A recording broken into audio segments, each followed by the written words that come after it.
membacakan beberapa ayat dari surah Al-Ahzab. Tadi kan kita wahazam al-ahzab wahdah. Hari ini pun kita sering dengar doa dibaca, terutama dalam konteks kita mendoakan mereka yang ditindas oleh kaum Zionis di Palestin, Gaza. Kita baca doa, Allah ya munzilal kitab wa ya munzilal sahab wa hazimal ahzab izimhum wansur alaihim. Kan selalu kita dengar doa seperti itu dibaca di mana-mana sekarang ni. Jadi berkaitan Ahzab, mari kita tengok dalam surah Al-Ahzab, iaitu surah ke-33, di mana Allah ada berfirman bersabit. Surah ini namanya pun surah Al-Ahzab ya.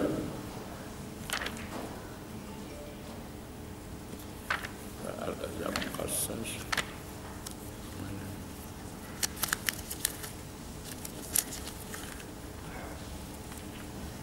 Surat apa? Saya ini tafsir kalau Quran, muka surat 400 lebih sikit. Jumpa surah Al-Ahzab. Dan terjemahan Quran Tuhan Rahman ini bermula daripada muka surat 1096 surah Al-Ahzab, surah ke-33. Surah Al-Ahzab, Al-Ahzab bermakna seperti yang disebut sini, Al-Ahzab iaitu pasukan-pasukan tentera yang bergabung. Itu maksudnya, atau bersekutu. Jadi di sini firman Allah antara lainnya dalam surah ini, a'udzubillahi minasyaitonir rajim.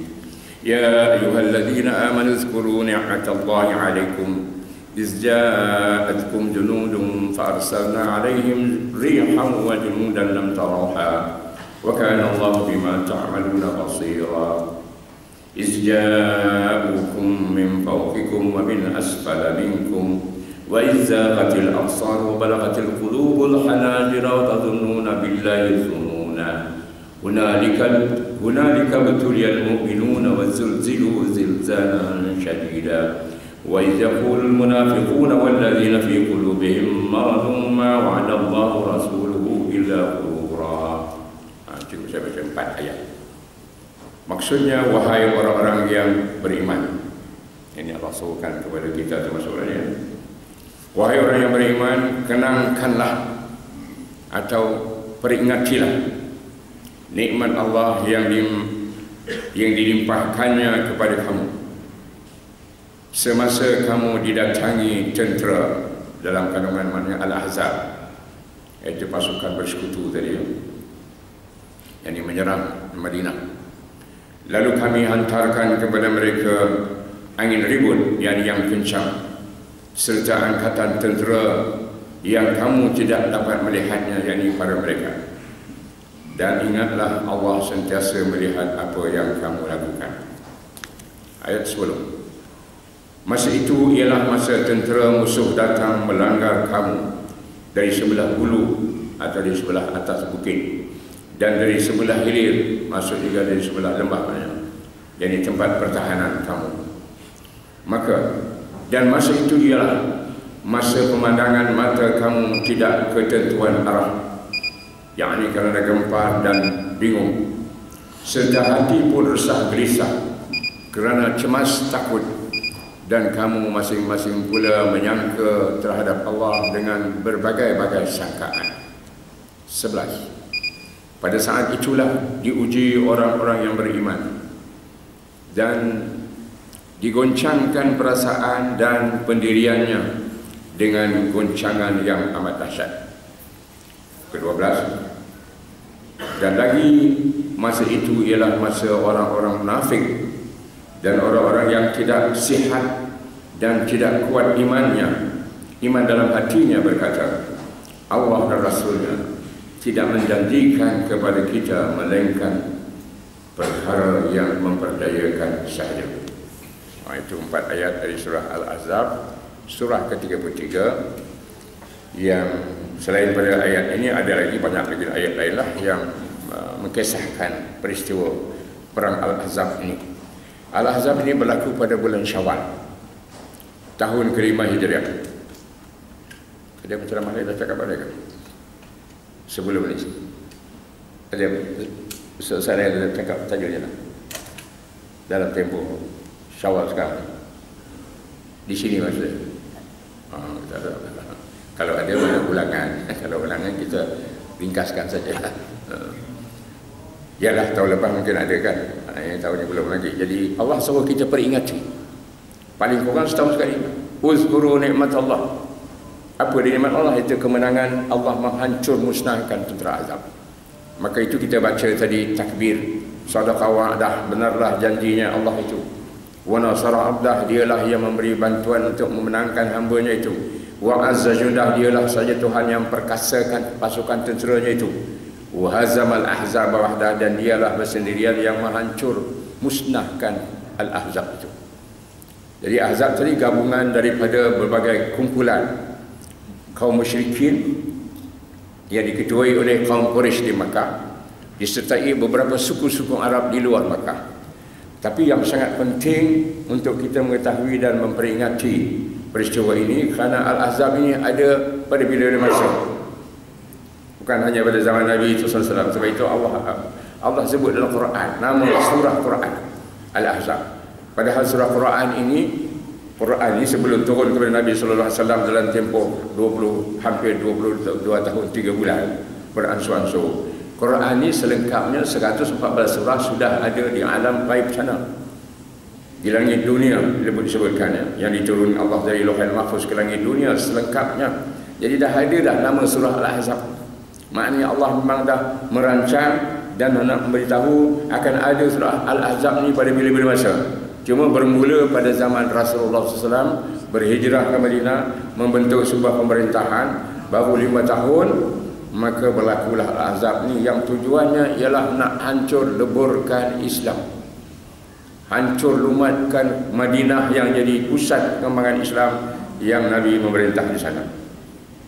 Jadi yang saya kata tak kurang penting Ahzab ini kerana Yahudi ada peranan penting. Bila sebut Yahudi, Yahudi ada sampai hari ini. Dulu, kini, selama-lama ada Yahudi. Maka dulu, kini, selama-lamanya ada Ahzab. Cuma bezanya kalau dulu perang Ahzab tahun ke-5 Hijriah ni, Yahudi cuma di belakang. Apabila pimpinan Yahudi Bani An-Nadir, Bani Nadir, iaitu salah satu daripada suku Yahudi yang tinggal di Madinah sebelum Nabi berhijrah ke sana.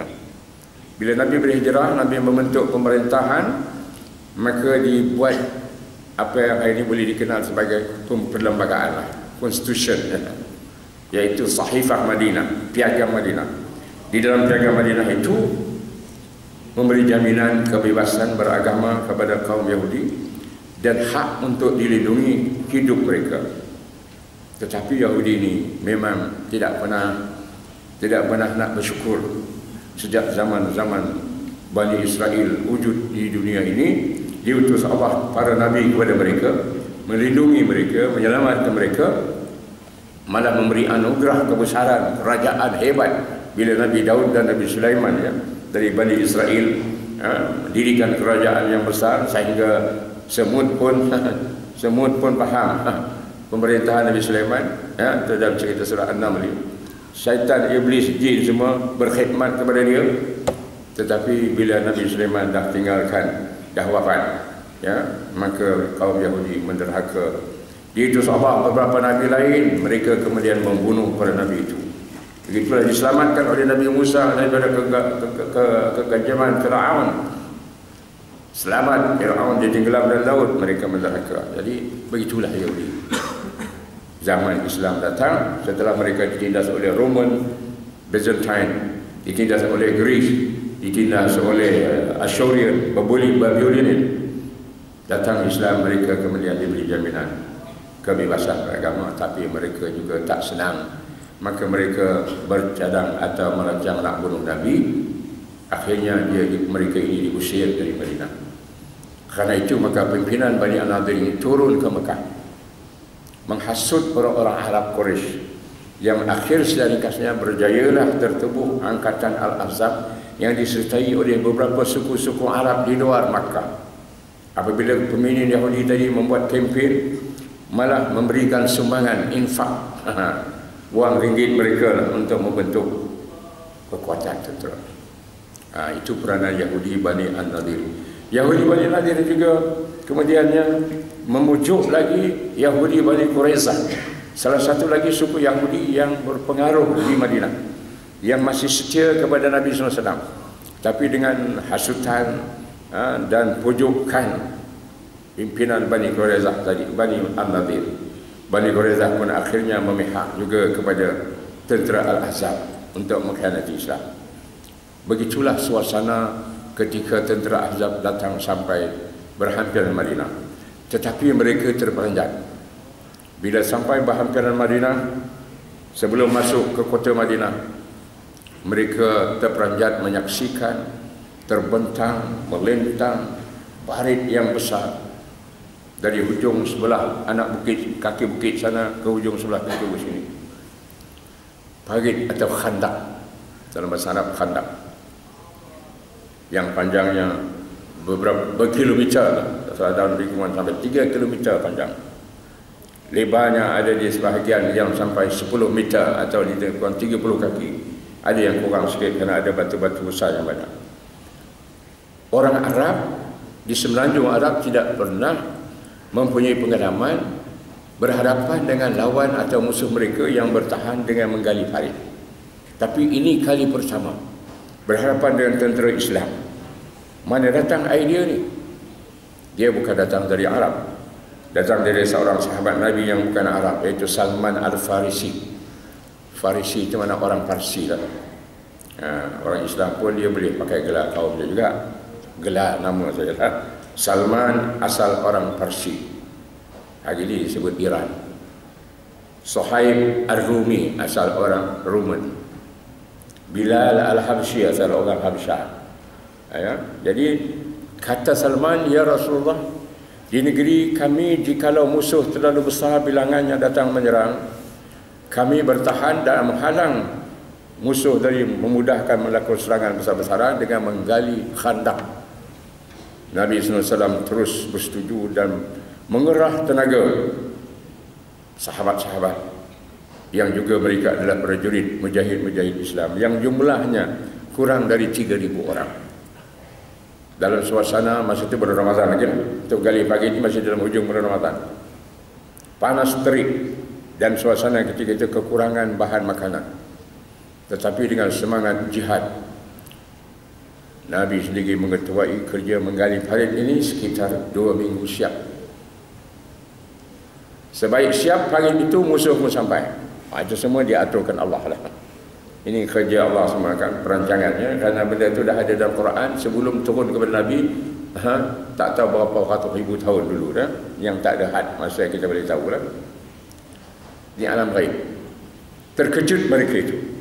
Artinya semangat mereka dah down. Semana sudah ada pula parit besar kat sini. Bertahan atau berkhemahlah mereka di tepi parit di seberang sana. Sedang di seberang dalam Madinah ni, Nabi memerintahkan sahabat-sahabatnya berkawal siang dan malam. Percubaan musuh untuk menyeberang di bahagian parit yang agak sempit dapat digagalkan. Akhirnya maka ringkas ceritanya, pasukan Ahzab ni semakin lemah semangat mereka. Mereka sebenarnya mengharapkan semangat kaum muslimin akan lemah, sebab dahlah bilangan sedikit. Bekalan makanan tentu agak sukar, sebab jalan itu masuk keluar melalui parit tadi yang sudah di seberang sana. Sepanjang parit itu tentera musuh 10.000 orang. Sedangkan di bahagian tertentu pula, di bahagian lembah kepada parit tadi, kaum Yahudi juga di sana sudah berkawal untuk memberi sokongan.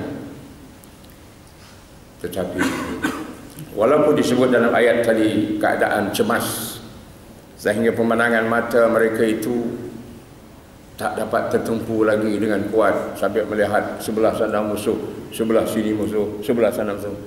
Min fawqikum wa min asfala minkum, dalam ayat Quran tadi. Mana dari arah tempat tinggi, dari arah tempat yang rendah ada saja musuh.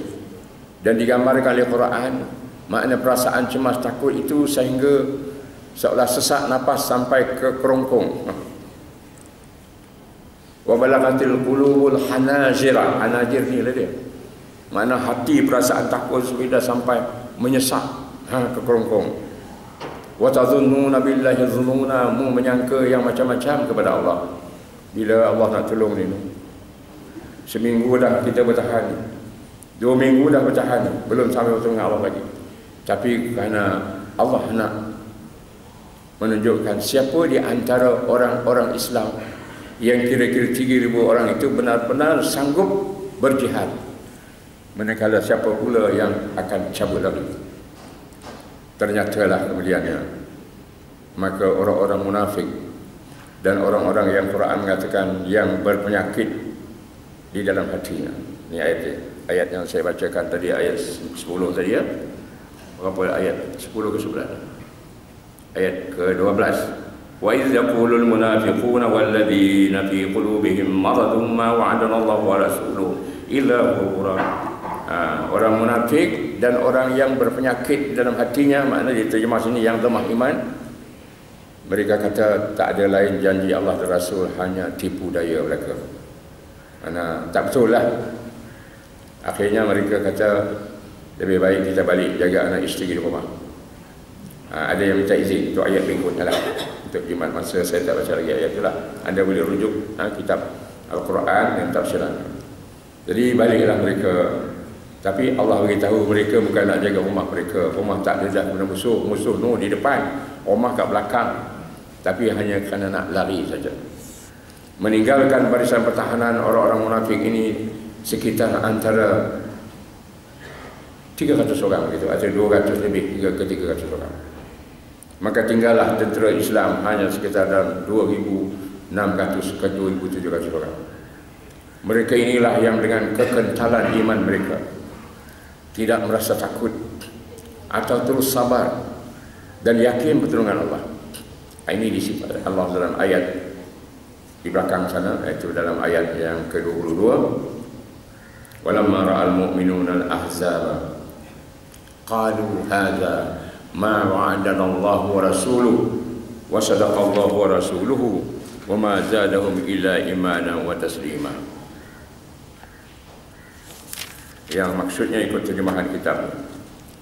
Dan pada masa orang-orang yang beriman melihat tentera Al-Ahzab yang begitu ramai, berkatalah mereka, inilah yang telah dijanjikan Allah dan Rasulnya kepada kami. Dan benarlah apa yang telah dijanjikan Allah dan Rasulnya. Dan angkatan tentera musuh yang mereka lihat itu tidak memberi sebarang kesan kepada mereka melainkan atau selain daripada menambahkan iman dan penyerahan diri mereka bulat-bulat kepada Allah SWT. Nota kaki sini menunjukkan, yaitu setelah menerangkan perihal kaum munafik dan perbuatan mereka yang khianat itu, maka ayat ini pula Allah memuji Rasulullah SAW, ayat sebelumnya lah, ayat yang saya tak bacakan tadi, dan dengan akhlak dan perbuatan yang mulia, kerana baginda telah menghadap saat yang genting itu dengan tabah. Manakala orang yang beriman memandang tentera musuh yang berganda-ganda bilangannya itu sebagai ujian berat yang dijanjikan Allah dan Rasulnya untuk menguji iman mereka, dan akan diberikan janji Allah itu ialah terkandung di dalam ayat 214 surah Al-Baqarah. Dan janji Rasulullah itu pula ialah seperti ditelahkan oleh baginda dengan sabdanya yang bermaksud, sesungguhnya tentera Al-Ahzab akan sampai kepada kamu selepas 9 atau 10 malam lagi. Dan sabdanya lagi, maksudnya pada saat itu mereka beramai-ramai mengepung kamu, tetapi kesudahannya kamu akan mencapai kemenangan dan mengecewakan mereka. Janji Allah yang disebut tadi yang benarlah janji Allah. Di sini dia kata disebut dalam surah Al-Baqarah ayat 214. Apa dia ayat dia? Kita tengok 214.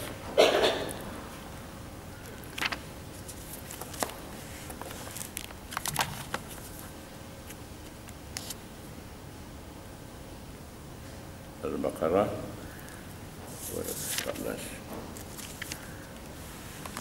janji kemenangan lah, jadi kita nak baca yang dimaksudkan benarlah janji Allah itu, kata orang yang beriman yang menyaksikan kedatangan tentera azab yang berjumlah kira-kira 10,000 orang itu.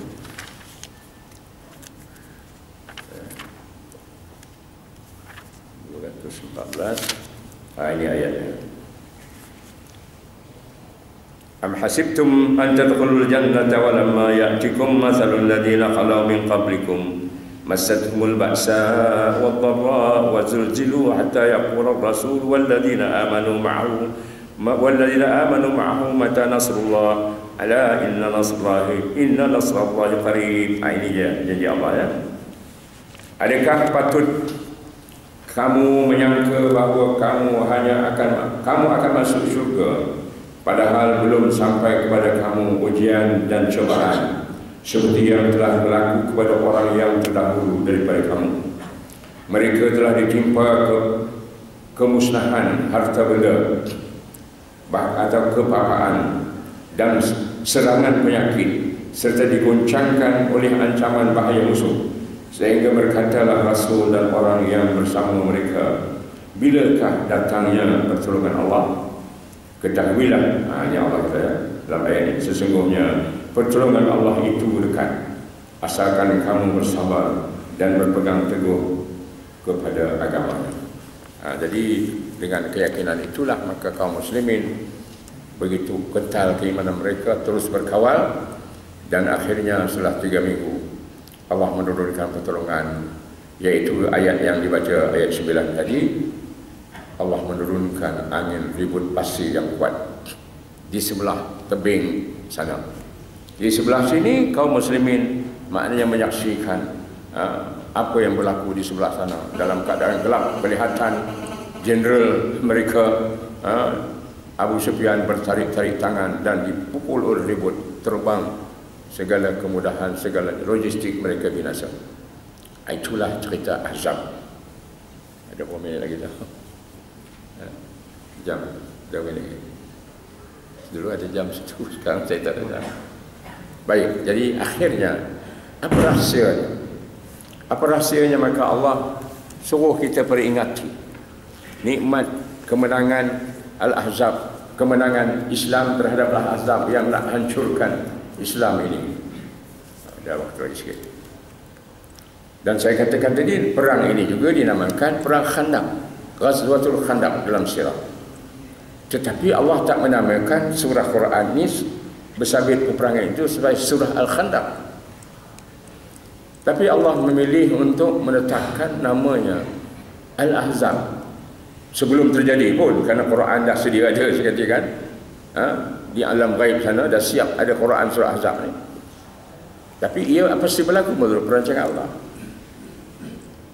Ini rahsianya ialah kerana Allah nak memberi maklum kepada kita supaya kita sentiasa menyedari bahawasanya Ahzab itu ada, sentiasa boleh mengancam dan berusaha nak hancurkan kekuatan umat Islam. Apalagi kalau umat itu mempunyai ada kekuatan, maka mereka akan bersatu. Dan kesatuan Ahzab itu pastinya ada peranan Yahudi juga. Yahudi hari ini dikenal dengan Zionism, kaum Zionis. Tidak lagi dinamakan Bani Israel. Dalam Quran Allah menyebut Bani Israel, tapi dia sebut juga Yahud. Bila disebut Yahud dalam konteks penganut agama Judaism. Tapi sekarang ni bila disebut Yahudi ialah Yahudi Zionis. Kenapa datang Yahudi Zionis? Saya pernah sentuh juga perkara ini mungkin setahun lepas. Mana Yahudi yang tinggal di Palestin yang ada hari ini, mereka yang dahulu ribuan tahun bersederak di seluruh dunia ni, sebab mereka tak ada tempat negeri ataupun tak ada negara dan tak ada negeri bagi mereka. Mereka merempat di sana sini di seluruh dunia kerana kezaliman mereka yang melampau, membunuh para rasul, para nabi. Diselamatkan mereka terus juga membunuh yang mana boleh mereka nak bunuh. Tetapi kemudian akhirnya Yahudi dapat kembali hidup bernegara di bumi Palestin. bumi para anbiya yang taat kepada Allah dan Rasul zaman bersamaan, bumi yang terletak tanah suci yang Allah berkati, yang kedua selepas Al-Masjidil Haram atau Makkah. Tapi bumi itu hari ini, di sana terletak negara Yahudi yang dipanggil Zionis. Zionis mengambil perkataan daripada Zion. Zion itu makna nama kepada salah satu gunung, mountain, the Mount of Zion, yang terletak di Bandar Baitul Maqdis. Di tengah-tengah pergunungan itu satu nama, kemuncak namanya Jabal Sahyun dalam bahasa Arab. Dan dalam bahasa Hebrew pun dekat-dekat macam itulah kot, tapi saya tak pandai sebut sebab tak belajar bahasa dia. Tapi ada perkataan Zion atau Sahyun ini lama dululah tersebut dalam kitab Zabur yang diturunkan Allah kepada Nabi Daud atau David, menurut istilah barat ini. Dan kaum Yahudi pun melambangkan David itu adalah makna ketua kaum mereka yang bernegara besar, sebab Nabi Daud adalah bapa kepada Nabi Sulaiman. Sebab itu bintang yang dipakai oleh Zionis pun dia kata David Star, kan? Ringkas cerita yang saya kaitkan tadi, kalau dahulunya Yahudi tadi di belakang menghasut Arab untuk membentuk Al-Ahzab untuk menghancurkan Islam di Madinah, dalam dunia moden hari ini atau dunia abad ke-20 dan sekarang 21, Yahudi duduk di depan. Kenapa? Kerana Yahudi yang bernegara dengan nama Israel di bumi Palestin itu, mereka hari ini menjadi duduk di depan lah, menjadi di depan untuk mengetuai pasukan Al-Ahzab zaman kini setelah jatuh kerajaan Khilafah Utsmaniyah di Istanbul rasminya pada 1924. Rasminya lah, tapi boleh katakan kehilangan kuasanya 1909 apabila Sultan Abdul Hamid Al-Thani dijatuhkan oleh gerakan Turki moden yang diketuai oleh Mustafa Kemal Atatürk yang berasal bangsa Yahudi, memeluk agama Islam tapi menjadi orang munafik untuk hancurkan Islam dari dalam. Itu ceritanya. Apabila Sultan Abdul Hamid tidak bersetuju walau seinci pun bumi Palestin atau mana-mana bahagian bumi di bawah Khilafah Utsmaniyah untuk menjadi tempat tinggal orang Yahudi. Apabila pemimpin gerakan Zionis bertemu dengan Sultan Abdul Hamid, Sultan Kerajaan Khalifah Utsmaniyah, dengan jasa baik Raja Raja Jerman ketika itu yang hubungan baik dengan Khalifah di Istanbul, maka pemimpin Yahudi Theodor Herzl dan atau wakilnya menemui Sultan. Sultan kata, lah, tak mungkin. Tapi bila dia dijatuhkan dan tak lama kemudian Inggris mengambil alih wilayah Utsmaniyah, terutama bumi Palestin, maka orang-orang Yahudi mempunyai jalan masuk yang mudah. Dan apalagi Inggrislah yang kemudian mendukung gerakan mengembalikan Yahudi bernegara.